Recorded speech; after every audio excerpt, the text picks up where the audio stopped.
ఎవరు చూడరు, మాది మాకు ఉంటుంది. ఓకే, కాబట్టి ఇప్పుడు ఎన్నైతే ప్రైవేట్ ఛానల్స్ ఉన్నాయో 90% మావిక అక్కడికే ఛాన్సెస్ ఉన్నాయని చెప్పారు. రైట్. రవీందర్ రెడ్డి గారు,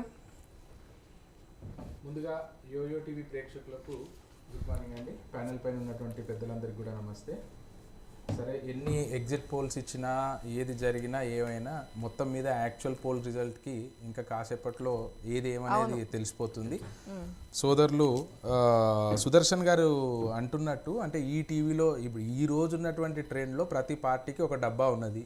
ఏ టీవీ ఛానల్ ఆ పార్టీకి సంబంధించిన డబ్బా కొట్టుకోవడం ఇదైపోయింది. అవన్నీ కాకుండా ఒక్కసారి మనం ఎలక్షన్ కమిషన్ వెబ్సైట్ పైన ఆధారపడినట్టయితే ఇప్పటికి వస్తున్నటువంటి రిజల్ట్లో అటు జార్ఖండే కావచ్చు, ఇటు మహారాష్ట్ర కావచ్చు, క్లియర్ మెజారిటీతోని భారతీయ జనతా పార్టీ ఉన్నటువంటి కూటమికి. అంటే జార్ఖండ్ లో కూడా మీకు క్లియర్ గా అనిపిస్తుందా? జార్ఖండ్ కాస్త పోటాపోటీగా నడుస్తున్నట్టు అనిపిస్తుంది. పోటాపోటీగా ఉన్నప్పటికి కూడా ఖచ్చితంగా మీరు చూస్తే ఇంకొక 1 అవర్లో మీకు ఆ క్లారిటీ ఏందనేది వచ్చేస్తుంది. ఎందుకంటే ఎలక్షన్ వీళ్ళు ఎంచుకున్నటువంటి పద్ధతినే మీరు చూసినట్టయితే, ఇప్పుడు మీరు మహారాష్ట్రకు వద్దాము. మహారాష్ట్ర కానీ జార్ఖండ్ కానీ 2 ప్రాంతాలలో మీరు చూసినట్టయితే కాంగ్రెస్ పార్టీ ఇప్పుడు ఏ కూటమి పోయినా, అటు భారతీయ జనతా పార్టీ, ఇటు నేషనల్ పార్టీస్గా, అటు కాంగ్రెస్ పార్టీ కావచ్చు, ఇటు భారతీయ జనతా పార్టీ కావచ్చు, అక్కడ ఉన్నటువంటి స్టేట్లో పబ్లిక్కి వాళ్ళు ఒక నమ్మకం కల్పించాలనంటే ఈ 2 పార్టీల నుంచి వాళ్ళు మేజర్ షేర్ తీసుకొని కొట్లాడాల్సినటువంటి అవసరం ఉంటుంది. మీరు కాంగ్రెస్కి, భారతీయ జనతా పార్టీకి మీరు తీసుకున్నట్టయితే మహారాష్ట్రలో అవుట్ ఆఫ్ 288లో 149 భారతీయ జనతా పార్టీ పోటీ చేస్తూ ఉన్నది. 144 ఏదో మ్యాజిక్ ఫిగర్ ఉన్నట్టుంది అక్కడ. 149లో భారతీయ జనతా పార్టీ పోటీ చేస్తూ ఉన్నది. వేరాజ్ 101 స్థానాలకే కాంగ్రెస్ పార్టీ పరిమితమైంది. అంటే మీరు వాళ్ళకు ఎట్లా నమ్మకం కలిగిస్తారు?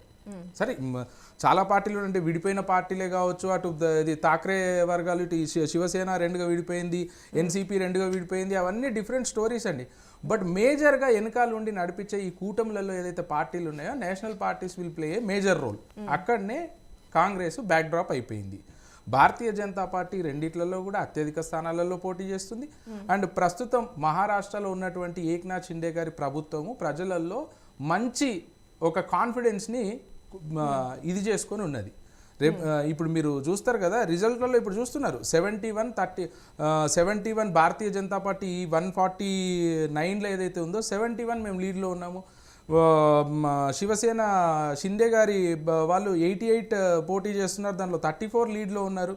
ఇట్లా ఎక్కడ చూసినా కూడా వాళ్ళకు ఒక నమ్మకంతో కలిగినటువంటి పార్టీ ఈ అలయన్స్ని నమ్ముతున్నారు. కాబట్టి ఖచ్చితంగా మంచి మెజారిటీతోని దాదాపు 180 వరకు టచ్ అయ్యి భారతీయ జనతా పార్టీ ప్రభుత్వం మహారాష్ట్రలో 100% 180 మీరు చూస్తారు.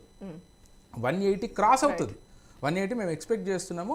180 క్రాస్ అవుతుంది. 180 మేము ఖచ్చితంగా గెలవబోతున్నాము. అండ్ మీరు అక్కడ ఉన్నటువంటి ట్రెండ్లో ఇప్పుడు మీరు ఇది మహా వికాస్ అగాడి వాళ్ళ దీంట్లో వాళ్ళు ఇంకా ఇంతవరకు లాస్ట్ డే వరకు కూడా సీఎం క్యాండిడేట్ ఎవరో ప్రకటించుకోలేనటువంటి పరిస్థితులలో ఆ పార్టీ ఉండిపోయింది, ఆ అలయన్స్ ఉండిపోయింది. ఇప్పుడు మా సోదరులకు నేను సుదర్శన్ గారికి ఒక స్ట్రేట్ క్వశ్చన్ అడుగుతాను. మీరు అంటున్నారు కదా మహా వికాస్ అకాడమీ రేపు ఈ అగాడి గెలుస్తుందని చెప్పి, మీ సీఎం క్యాండిడేట్ ఎవరు అక్కడ? మీ సీఎం క్యాండిడేట్ ఎవరు అనేది మాకు ప్రజలు ముఖ్యము. సీఎం ఎవరున్నా మాకు సంబంధం లేదు. ప్రజలందరికీ ముఖ్యమే, ప్రజలు అనేది ముఖ్యం మాకు. సార్ ఈ రోజు బీజేపీలో సీఎం క్యాండిడేట్ చెప్పమనండి, దమ్ము ధైర్యం ఉంటే. అరే మేము చెప్తున్నాం కదా, మాకంటూ ఒక క్లారిటీతో పోయినాము. ఏక్నాథ్ షిండే గారిని డైరెక్ట్ సీఎం గానే ఏక్నాథ్ షిండే గారిని తీసుకొని పోయినాం మేము. అయినా కూడా భారతీయ జనతా పార్టీ ఎన్నుకుండి నడిపిస్తా ఉన్నది. ఎక్కడ కూడా అంటే ఇంతకు ముందు మొన్న విడిపోయినప్పుడు కూడా భారతీయ జనతా పార్టీ కన్నా ఏమన్నా ఏక్నాథ్ షిండే గారికి ఎక్కువ ఉండేనా సీట్లు? అయినా కూడా షిండే గారు సీఎం కాలేదా? మేము క్లారిటీగా ఉన్నాము. ప్రజలు ఒక్క పార్టీ ఒక్క స్థానానికి పోటీ చేసే రాజకీయ పార్టీకి కూడా ప్రజలే ఇంపార్టెంట్. ప్రజలనే నమ్ముకొని పోతారు వాళ్ళు. ఎన్సీపీకో లేకపోతే ఠాక్రే శివసేన వర్గానికో లేకపోతే బీజేపీకో కాదు, ప్రజలందరికీ ఇంపార్టెంటే. కానీ ఈ రోజు మీ కూటమిని నమ్మి గెలిపిస్తే మీకు ఉన్నటువంటి సీఎం క్యాండిడేట్ ఎవరు? మీ ఉన్నటువంటి మీ స్టాండర్డ్స్ ఏంది అక్కడ మహారాష్ట్రలో? మీరు ఎట్లా పబ్లిక్ని మీరు బ్యాక్ డ్రాప్ అయిపోయినారు. మీరు ఏదైతే కాంగ్రెస్ని నమ్ముకొని మీరు ముంగటికి పోయినారు, ఆ కాంగ్రెస్ పార్టీ చేయలెత్తేసింది కదా. ఈ రోజు చేయలెత్తేసింది కదా. ఈ రోజు కాంగ్రెస్ నమ్మి అక్కడ ఎవరైనా ఓట్లు వేసే పరిస్థితి కదా. శివసేన పార్టీకి ఎక్కువ ఓట్లు కనిపిస్తున్నాయి, ఎక్కువగా కనిపిస్తున్నాయి. మేడం నేను ఒకటి చెప్తాను. మీరు మహారాష్ట్ర కొంచెం డిఫరెంట్ దీంట్లో ఉంటుంది మేడం ఆ స్టేట్ అంతా. మీరు శివసేన పార్టీ తీసుకోండి, లేకపోతే ఎన్సీపీ తీసుకోండి, ఈవెన్ అవి ఒక దగ్గర జాయింట్గా ఉన్నప్పుడు కూడా అందులో ఉన్నటువంటి లీడర్స్ శరద్ పవార్ కావచ్చు, థాకరే కావచ్చు, వీళ్ళంతా కేవలం ఒక 4-5 నియోజకవర్గాలు 4-5 జిల్లాలకు మాత్రమే వాళ్ళు కాన్ఫిడెన్స్ ఇవ్వగలిగారు. కానీ పూర్తి స్థాయి మహారాష్ట్రకు ఒక లీడర్ అంటే మిగతా రాష్ట్రాలు తీసుకోండి, ఆంధ్రప్రదేశ్ తీసుకోండి, తెలంగాణ తీసుకోండి, ఒక మెయిన్ లీడర్ అంటూ ఉంటాడు. అంటే లోకల్ పార్టీసే కావచ్చు, ఏదైనా కావచ్చు. అంతెందుకండి, మన తెలంగాణ ఆంధ్రప్రదేశ్ యునైటెడ్గా ఉన్నప్పుడు YS Rajasekhar Reddy Indian national Congress నుంచి ఆయన మొత్తం రాష్ట్రాన్ని ఇదిగా తీసుకురాలేదా?